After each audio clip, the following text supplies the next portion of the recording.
with our 2 X gouges complete, let's go ahead and do the lashing part of this.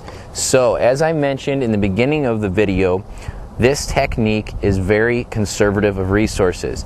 And one way that it's conservative is that it allows you to keep your entire bundle of cordage intact until the very end when you cut it off. And the reason this is important is because oftentimes cordage is wasted when people estimate the length that they think they're going to need and they cut off too much. So with this technique, we're going to only use exactly the amount we need.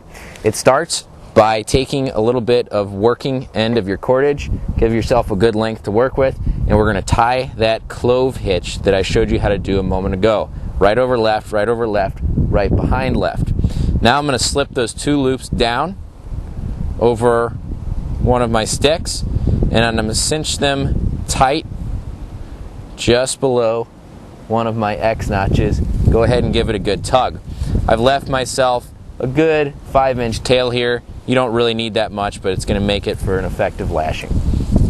Okay, now take your other X gouge piece, fit it across at a 90-degree angle like this, and you're going to take the long end of your cordage, the one that has this ball, and you're going to start wrapping.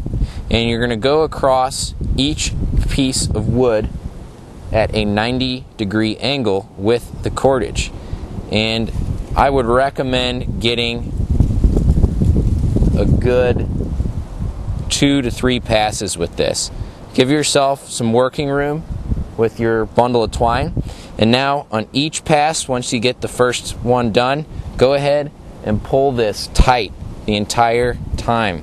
You're going to want to really crank down on this. And one thing you can do actually is make a couple wraps over your wrist so that you can pull as you go and get a ton of friction on this thing. But at every turn, I'm making my best effort to really put some force on this thing.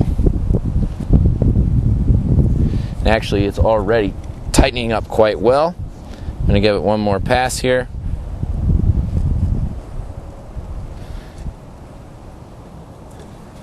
Okay. And now I've got 3 complete wraps all the way around. Now, it's already tight, but this is where the real magic comes into play with this lashing technique. Now that we've gone across, I'm going to show you the side view. We're going to wrap another one that goes in here. And what this does is it cinches all these cords down extremely tight. So, to do this, again, give yourself plenty of working room. Now take your long end and pass it through and tighten it on the inside.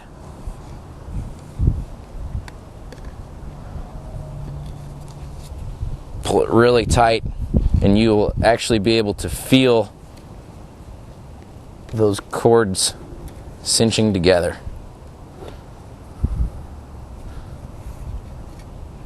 Again, get a good 3 passes. Once you've gotten that, you're back at square one where you started, and this is where that tail comes into play. It makes it very easy to finish the knot. You're going to do the surgeon's knot, as I showed you earlier, which is just doing an overhand knot with an extra pass. You're doing 2 passes. Pull it down tight, and then cinch it really hard. And now finish the whole thing off with a square knot, which is just going to be right over left, left over right, or left over right, right over left.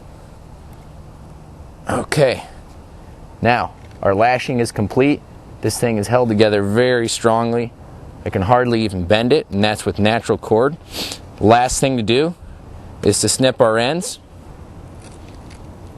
And we've done all of this while conserving our bundle of cordage, which is huge, so we didn't use too much. Thanks so much for watching. I'm Paul Scheider from Hedgehog Leatherworks, and I'll see you next time.